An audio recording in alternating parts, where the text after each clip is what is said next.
So today's hot topic, or hopefully not if you follow this very basic, easy to remember protocol on 12G BNC / SDI. BNC is Bayonet Neil Kolkman.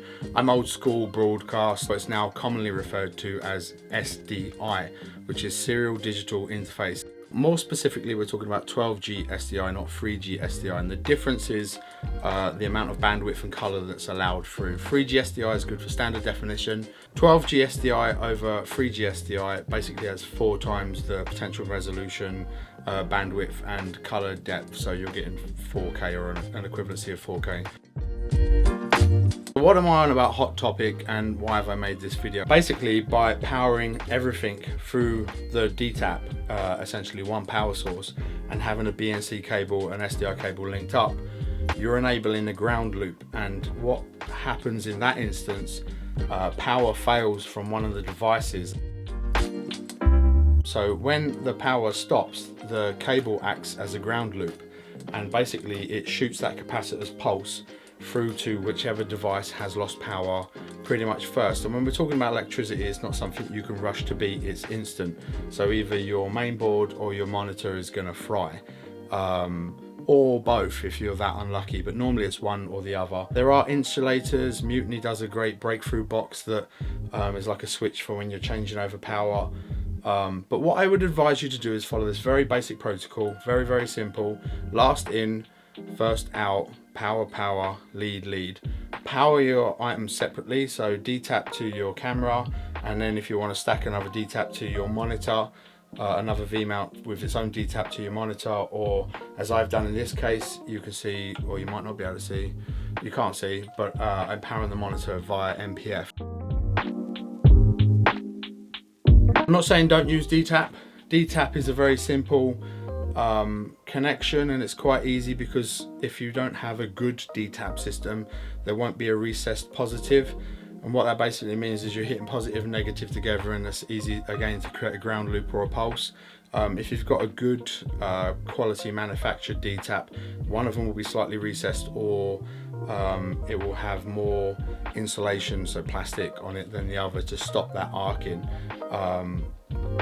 V-mounts are great power sources, and what I've come to find this week using this heavily is it is really power hungry. I'm getting through a day one V-mount battery, so it's not doing too bad, but these BPUs, they don't last, they go fast. Last in, first out, power, lead. I have to remind myself now. I'll keep putting it up on I'll just reuse the same title over and over again, but I'll keep putting it up. I'll put it in the description as well. What does that mean? Finally, stop waffling.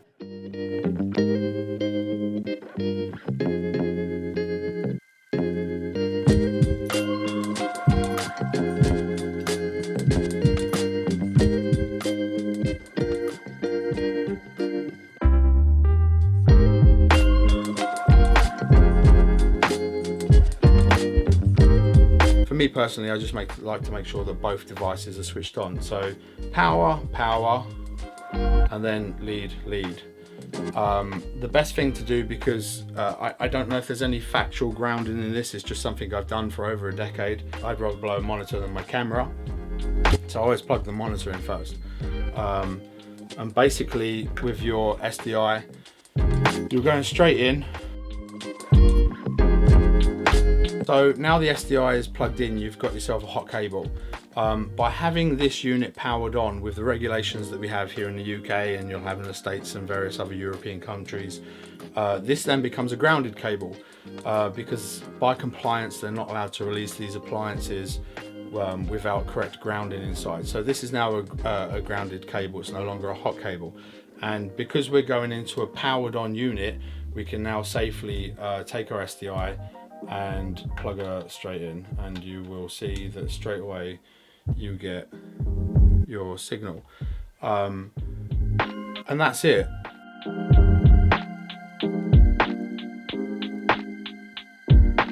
Taking the lead off when you're powering down, instead of doing power, lead, it's lead, power. So just to run through it very briefly and very quickly again: power the unit on, plug the lead in, plug the lead in, and then to reverse lead, lead, power, power, it's simply a case of lead, lead, and then it's just power off your units, and then same again, power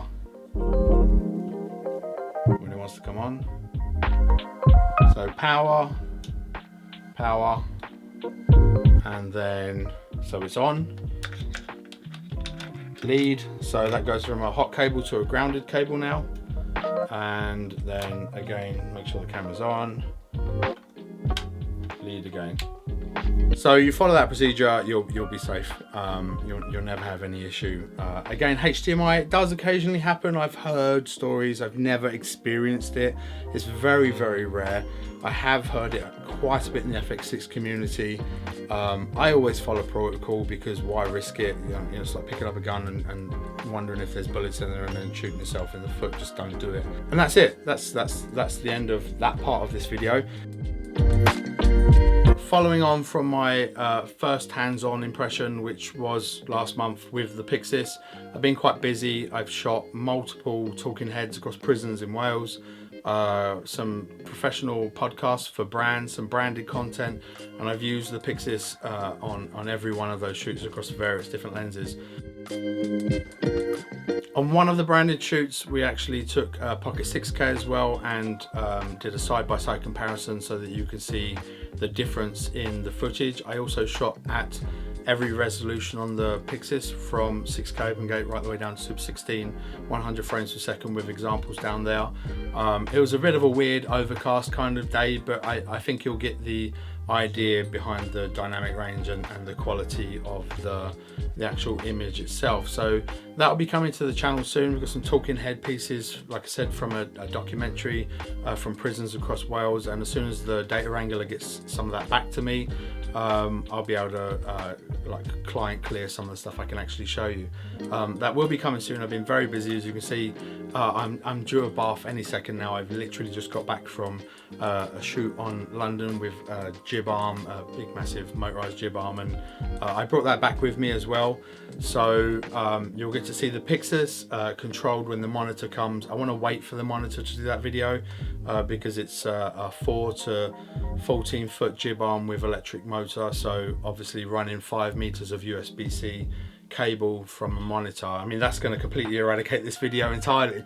There'll be no last in first out or power lead, because it'll just be locking USB-C and you haven't got to worry about that. Maybe even hold off for that monitor, which is due to come here soon.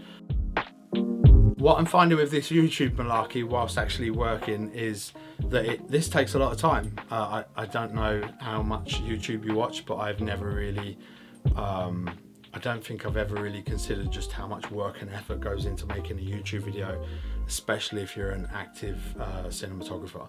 So please bear with me. I'm doing them thick and fast, as quick as I can, like this one. Like I said, just got back from London, about to tool down in the kit room, and I figured, you know what, let's run through this protocol like you asked. So the next one that was asked for was that low light test. 3 stops up, I'm going to go 3 stops overexposed, 3 stop underexposed, so 1 2 3 1 2 3, so that you can see if there's any fixed noise pattern. What I don't want everyone to get tied up in, and we'll go into that video, is there's low light and there's no light, but that's for that video. I'll waffle on in that one. If this goes out on the weekend, I hope you're having a lovely weekend. If it goes out on the week, I hope you're having a lovely week.